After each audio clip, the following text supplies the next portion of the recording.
Greetings to you, to the others of the screen. I'm Matti Mali, aka Hidden Stick Actor, and first apologize for having such a long break and not managing to contribute anything to this year's 31 days of Halloween on Panic Express and things just that piled up on me. So, but I'll promise to make up for it in the next year's Halloween. So once again, after a long while, we have my 100 worst movies I've ever seen list, and we are now talking about from numbers 30 to 21, so we are closing to the end. The first one today is Xenon, Girl of the 21st Century. And before I checked out the Wikipedia article to remind me what was going on in this movie, I remembered absolutely nothing about it. Well, I barely remember that there was some blonde chick who is in the future and is doing some school stuff, and even the plot synopsis on Wikipedia didn't help me to remember anything. Well, I've seen this movie like 30 years ago, so it's no wonder, but it's about this future girl who lives on some space station, and she has seen as a troublemaker, so is sent to Earth for some school to learn maths or something, and then there's some evil guy who is trying to destroy the space station for reasons that even the plot synopsis didn't go on into. And so yeah, well, I don't exactly remember the details why I gave this movie 2 out of 10 at IMDb, but I guess it was that naivety, childish dialogue that is often riddled with these 90s Disney TV movies. And apparently this was actually meant to be a pilot for a TV series, but it didn't get that, but it did get 2 sequels. But I'm not really interested to see what that's all about. Number 29, The Beast of Yucca Flats. Yeah, this is one of those public domain bad movies I watch solely for the reason to get more variety to this list, and it's quite a fascinating way to make films. This movie, directed by infamous Coleman Francis, is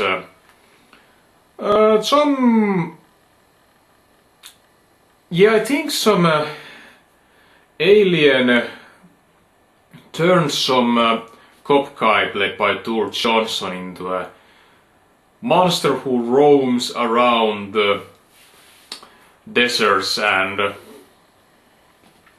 the thing about this that there is no in-spoken dialogue in this whole movie. Everything is told through narrative.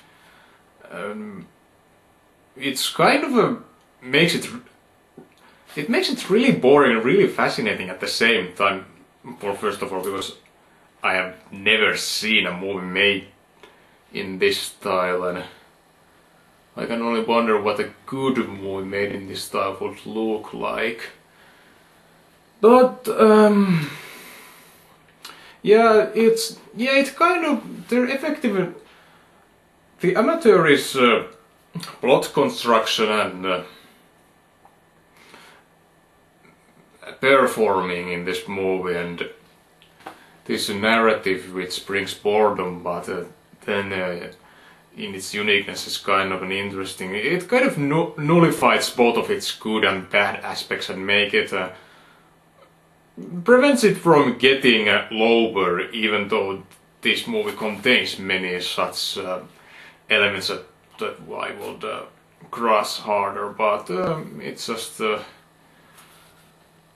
it certainly makes an impact on one's mind, but I'm not sure why it did it so much. closes itself out.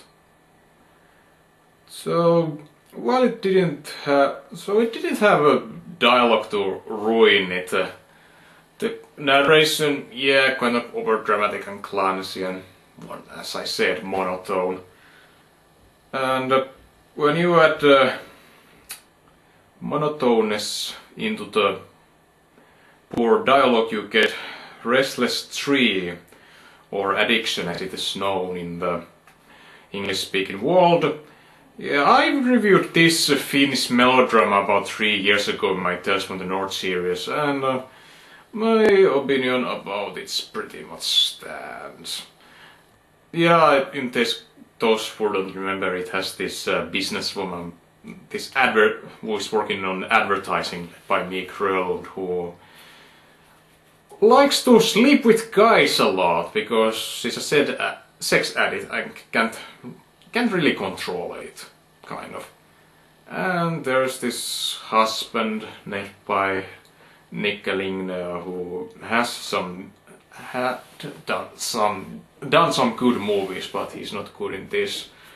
The only really interesting character is this young rich sailor slacker played by Jasper Päkkönen, who is trying to hit on the main character, but we have pretty much nothing happens by the actions of the characters, which makes it seem like the movie is just drifting from meaningless scene to meaningless scene. And Meek Road is just underacting, and many of them are underacting, and there are some other actors as well to sprinkle this monotonous. As I said in the review, it's the Restless Tree is bad in all the boring ways, and yeah, and yeah, I'm glad I got rid of it. I was at this year's AnimeCon and I gave it to Doc Walker, but just to make up for it, I also gave him Winter War, The Geography of Fear, and Call Me Kubrick. So 3 decent movies against 1 bad movie is a fair ratio. So and number 27 is the worst animated movie I've ever seen, Yu-Gi-Oh! The movie. I haven't seen the TV series or read any mangas about it, so I haven't even watched the Yu-Gi-Oh! Abridged series. It's a pretty create the whole abridged genre. So yeah, it's about this guy who they play with some mystical cards that apparently can cause effects, and they are used for competitions or something. The movie did really poor job in telling what these cards are used for and why they are important. But anyway, there's this Egyptian god of death, Anubis, is trying to get into our world and destroy it, and he uses this elaborate plan to getting out of his own prison.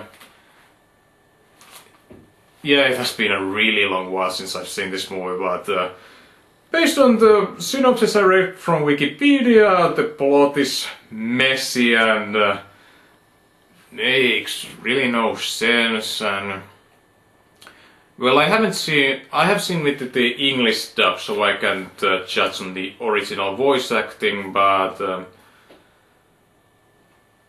yeah, the main character isn't really memorable. He's that cliché anime kid who is cheering up, and it just was just stupid it was.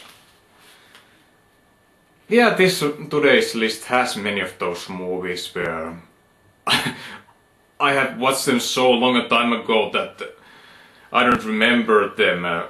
Well, there are some worse movies that I remember even after a long while, but with these cases they are not bad enough that insulting enough that I would remember anything significant about this, which is also happened with the number 26, House of the Dead 2, Dead Aim. Yeah, this is a sequel to the movie based on a video game which was directed by Uwe Boll, and I'll get to that travesty later. But House of the Dead 2 is... yeah, it has... I read the plot synopsis from Wikipedia and I guess I lost my interest in reading even that. It's just a standard zombie killing flair with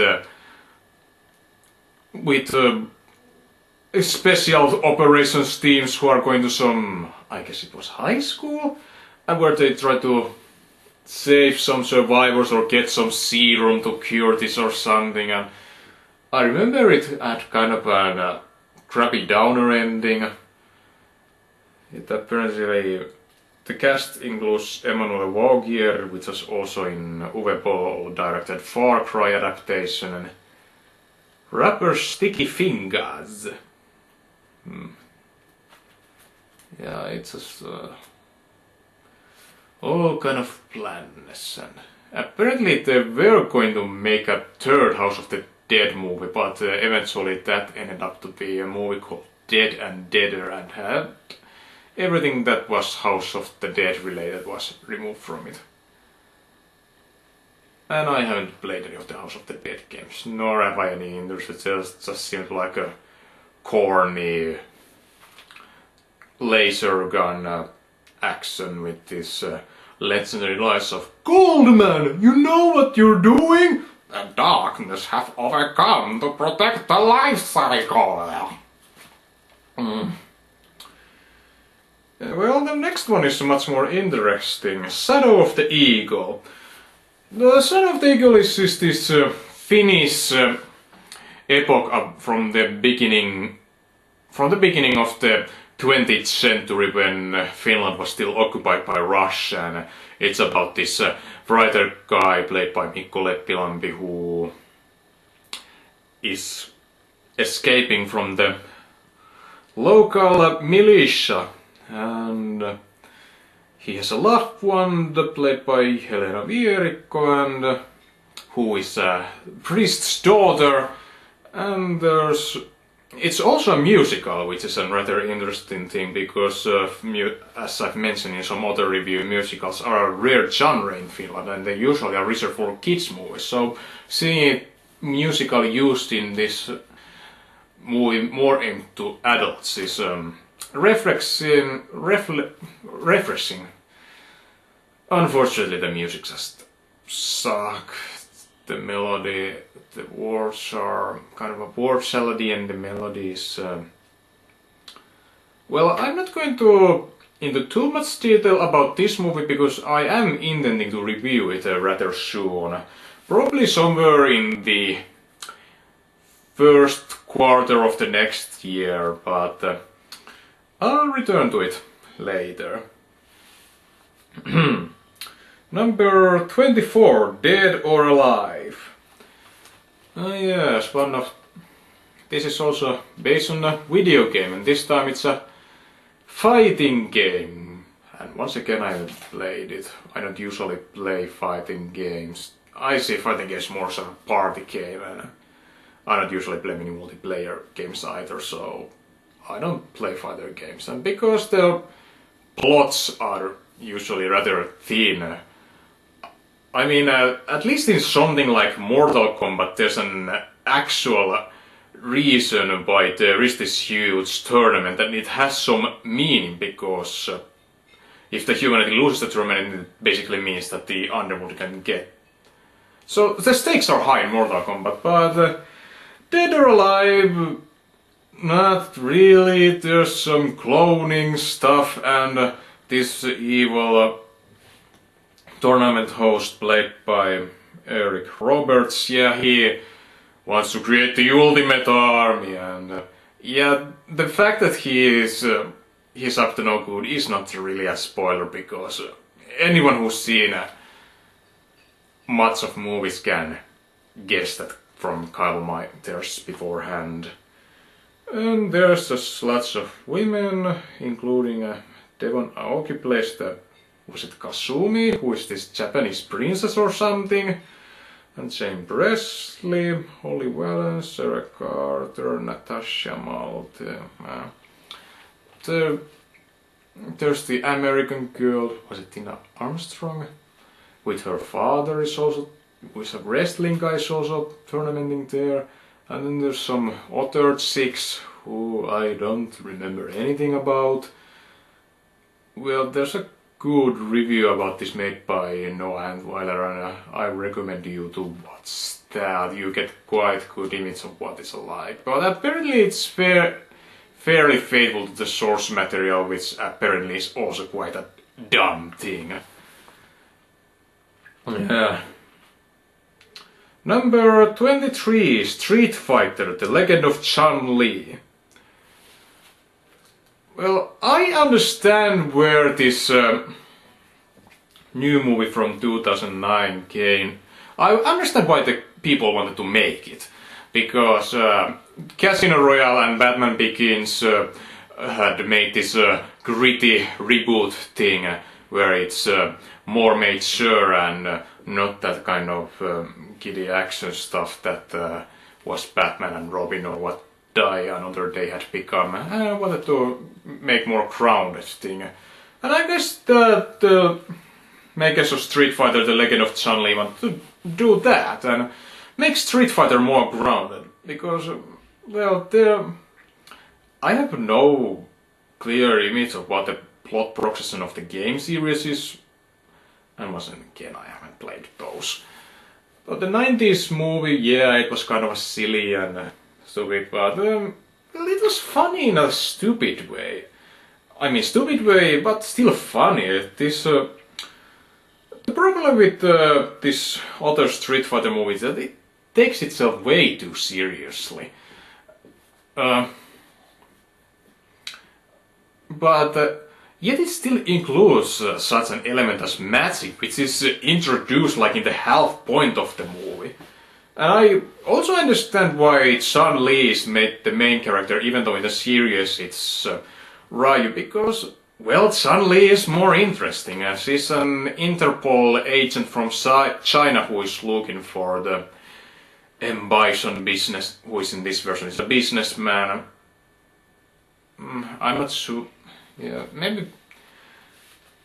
Yeah, the Chun-Li is played by Kristen Kreuk, which is latter bland. Well, Neil McDonough, who plays M. Bison in this version, is not bland, but he's certainly more reserved than. I guess M. Bison just needs this kind of an over-the-top hamminess for it to be M. Bison. The only performer who makes good job in this movie is Michael Clark Duncan, who plays the M. Bison's number one man, Balrog. Yeah, Balrog. And he seems to legitimately have fun with his role and realizes what kind of a silly property Street Fighter is in its core. Yeah, I guess for some movies, some franchises, this more realistic tone shift, realistic tone war, tone re-innovation works. Like in James Bond, which is about espionage, but well, that's not the only problem with Street Fighter The Legend of Chun-Li. Its writing is also bad and its twists are stupid and it uses characters in the wrong way, and even someone who hasn't played any of the games know what these characters should be like. Some of the creative choices just make no sense and doesn't really advance the movie's world, and yeah, it just leaves a bad taste. Apparently there's also Robin Shaw who plays the Liu Kang in the Mortal Kombat movie, and he pretty much plays the same guy. Number 22, Jaws the Revenge. Yeah, it's the fourth Jaws movie, and which eventually ended the Jaws series. And it's kind of a miracle that the third one didn't manage to sink it. I'll eventually get to that, but yeah, I might be... yeah, it won an early review. I joked that I'm probably one of the only person in the universe who thinks Jaws Revenge is a better movie than Jaws 3D, and well, or if you have lived in the barrel or something, Jaws is about this shark who kills people in this peaceful beach community, beach town, and the major is rather reluctant to close such a profitable beach, so some guys are going to hunt the shark and put an end to it. And the Untitled Chapter from 1975 is of course a classic, which is one of the reasons which was one of the most was one of the first summer blockbusters in existence. Well, the second one was alright. I mean, it was unnecessary, but it was decent. And the third one is, of course, some god-awful piece of trash, but I'll get to that on the next list. Well, Jaws the Revenge, what saves it for me are... there is decent acting. I mean, it's one of the main selling points is Michael Caine's role. In the original trailer, Michael Caine's name is in this kind of box that the audience sees that there's actually Michael Caine in this. And he does a good job in this role of some pilot, and then there's this woman who was the wife of the main character from at least two first movies. He's apparently died between 3 and 4 for some reason. Well, most of it is melodrama, which is alright. It's not really great, but I've seen worse. But then there's this shark who apparently has personal vendetta on the family that killed its 3 relatives or something. A shark that can roar, by the way. Yeah, in the ending scene it actually roars. Sharks that roar. It's a kind of a numb experience. It wouldn't be so bad if it just does the melodrama portion, but then there's this stupid shark, which in the first movie the shark effects was still rather neat. This rubber shark that is dubbed as Bruce the Shark can be quite menacing ending in the first one, and I think it looked realistic there, but as long as the series went on, it became more evident how fake that looked. They did poorer and poorer job in hiding the fact, and yeah, of course the original director Steven Spielberg has nothing to do with this. And yeah, it's I guess it's a bad movie worth seeing just out of curiosity's sake, but don't expect anything. So let's go to the final movie on today's list, number 21, The Family Stone.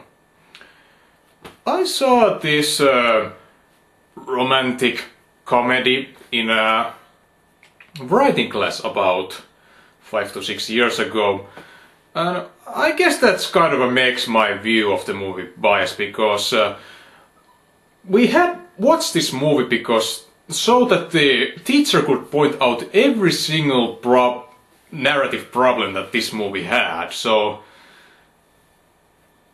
it made it a more memorable experience that way, because we could analyze all the pointless things that the director wanted to make in there.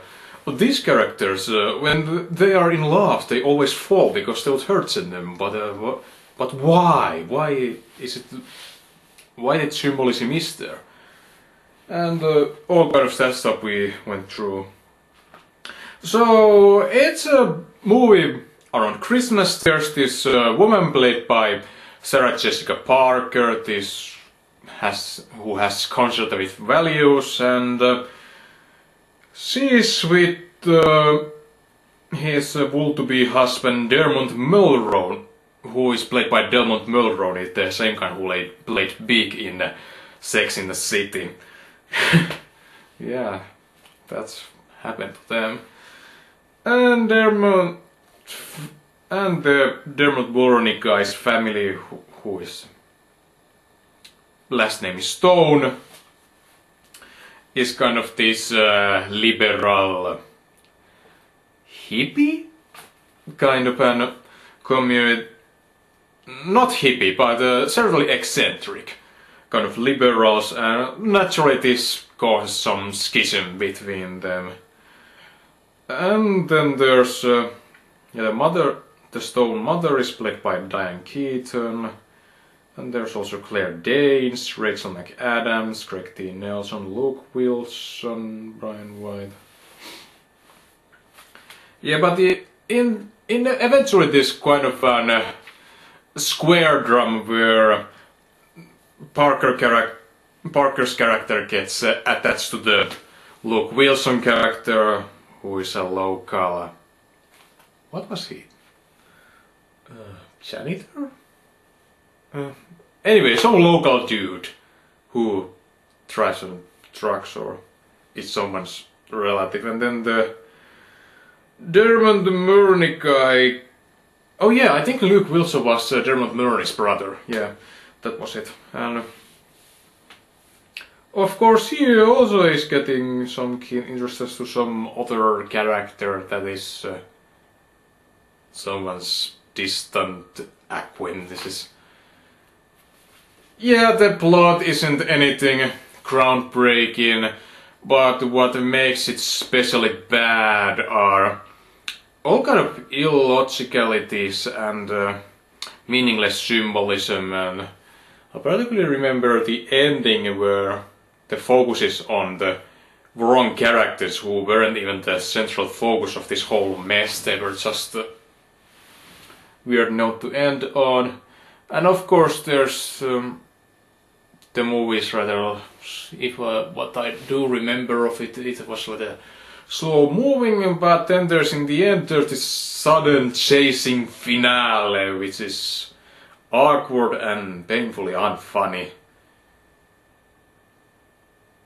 Yeah, the movie has this kind of a problem with many romantic comedies where they don't try to be witty and rely more on the slapstickity aspects, which well, maybe not slapstick is not the right word, but there's definitely some verbal humor that tries to be witty but really isn't, because there's not a punchline. And yeah, that's what I remember about it. We did make some notes about its dramatical failures, but yeah. Well, that was for today. Hopefully I managed to remember the next list movies a bit better, but hopefully a new review is coming. But I may also just get this last two top 100 worst movie lists out of the way. So see you in the next week.